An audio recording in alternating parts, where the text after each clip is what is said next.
ഹബീബായ റസൂലുള്ളാഹി സ്വല്ലല്ലാഹു അലൈഹി വസല്ലമ തങ്ങളുടെ പേരക്കിടാങ്ങളിൽ മഹാനായ ഹുസൈൻ എന്നവരുടെ മകനുണ്ട് അലി തങ്ങളുടെ മകൻ ഹുസൈൻ എന്നവര്.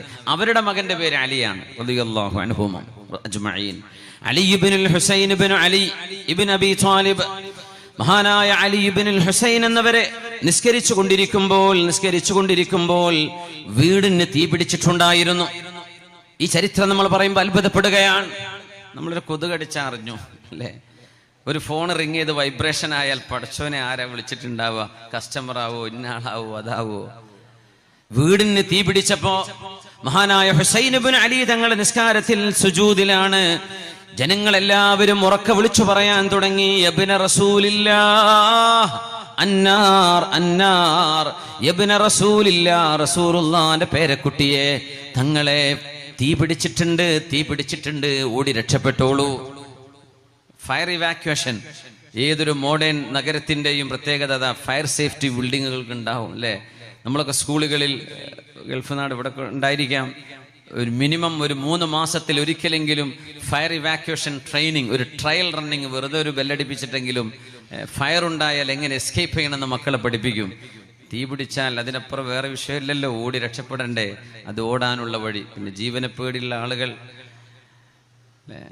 വലതജിദന്നഹും അഹറസന്നാസി അലാ ഹയാ,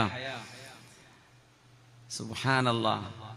അൽ ഹരീഖ് യബ്ന റസൂലില്ലാഹി അന്നാർ, റസൂലുള്ളാഹിന്റെ മോനെ, പേരക്കുട്ടി ഹുസൈൻ ഇബ്നു അലി ഇബ്നു ഹുസൈൻ എന്നവരെ തീ പിടിച്ചിട്ടുണ്ട് എന്ന് പറഞ്ഞിട്ട് ആ സുജൂദിൽ നിന്ന് തല ഉയർത്താതെ സുജൂദിൽ കിടന്ന് തീ അണഞ്ഞു കഴിഞ്ഞപ്പോൾ ആളുകൾ ചോദിച്ചു, മല്ലദീ അൽഹാക അൻഹാ, എന്തേ നിങ്ങള് ഓടാതിരുന്നത്? എല്ലാരും ഓടിയത്, നിങ്ങൾ എന്തേ ഓടാതിരുന്നത്?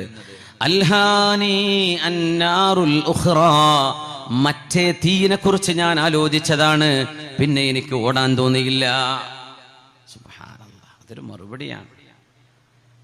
ഞാൻ തമാശയിൽ പറയാറുണ്ട്, നിസ്കരിക്കുമ്പോൾ മൊബൈൽ ഫോണൊക്കെ അല്ല ഐഫോൺ എക്സ് ഒക്കെ മുമ്പിൽ മുസല്ലിട്ടിട്ട് അല്ലാഹു അക്ബർ എന്ന് ചൊല്ലുന്ന ആൾക്കാരെ, ആ ഫോൺ എടുത്തെടുത്ത് ഓടിയവൻ പിന്നാലെ ഓടൂലേ? ആ തക്ബീറിന് അത്രയ്ക്കല്ലേ ഉറപ്പുണ്ടാവുള്ളൂ. സുബ്ഹാനല്ലാഹ്, എന്നാ പിന്നെ ഇടേണ്ട ആവശ്യമില്ലല്ലോ. ബിസ്മില്ലാഹി തവക്കൽതു അലല്ലാഹ് എന്നൊക്കെ പറഞ്ഞിട്ട് നമ്മൾ ചെരുപ്പൂരി വരുന്നത്. പെരുന്നാക്കൊക്കെ പുതിയ ചെരുപ്പിട്ട് പള്ളിക്ക് വരുമ്പോഴേ എല്ലാ തവക്കലിൻ്റെ റബ്ബേ തിരിച്ചു വരുമ്പോൾ പള്ളിയിൽ ഹുത്ബ ഓതുന്ന ഉസ്താദിന്റെ ചെരുപ്പ് വരെ കട്ടുകൊണ്ടുപോകണം. അപ്പൊ നമ്മളെ തവക്കുലാക്കിയ ചെരുപ്പൊക്കെ അവിടെ വെച്ച് പോരുന്നുണ്ട്, അത്ര തവക്കുലാക്കി പേഴ്സ് അവിടെ വെച്ച് പോരും, നമ്മള് പോരുന്നുണ്ടോ? അപ്പൊ അതൊക്കെ സംഭവം വലിയ വ്യത്യാസമുണ്ട്, നമ്മൾ ചെയ്ത് കൂട്ടുന്നതും കാട്ടിക്കൂട്ടുന്നതും ഒക്കെ. അങ്ങനെ പേഴ്സ് അയച്ചു പോരെന്നല്ലേ ഞാൻ പറഞ്ഞതേ. അതിലൊക്കെ ഒരു ആശയം ഉൾക്കൊള്ളുന്നുണ്ട്. നമ്മളുടെയൊക്കെ മനസ്സിന്റെ ഉറപ്പ്. പുതിയ വണ്ടിയാണെങ്കിൽ പിന്നെ ദിക്റൊന്നുമില്ല, പൊട്ടിപ്പൊളിഞ്ഞ പഴയ 980 മോഡലാണെങ്കിൽ യാസീൻ ഓതിട്ടാ പിന്നെ പോവാ.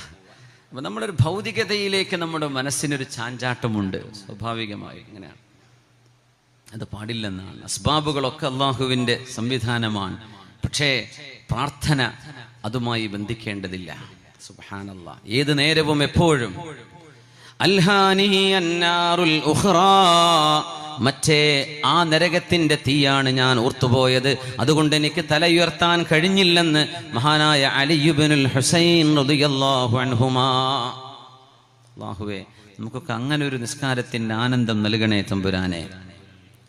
മഹാനായ മുആദ് ഇബ്നു ജബൽ റളിയല്ലാഹു അൻഹു സയ്യിദുൽ ഉലമാഇ വഖായിദുഹും ഇലൽ ജന്നഹ്, പണ്ഡിതന്മാരെ സ്വർഗത്തിലേക്ക് കൈപിടിച്ചു കൊണ്ടുപോകുന്ന പണ്ഡിതന്മാരുടെ നേതാവാണെന്ന് ഹബീബ് പറഞ്ഞു.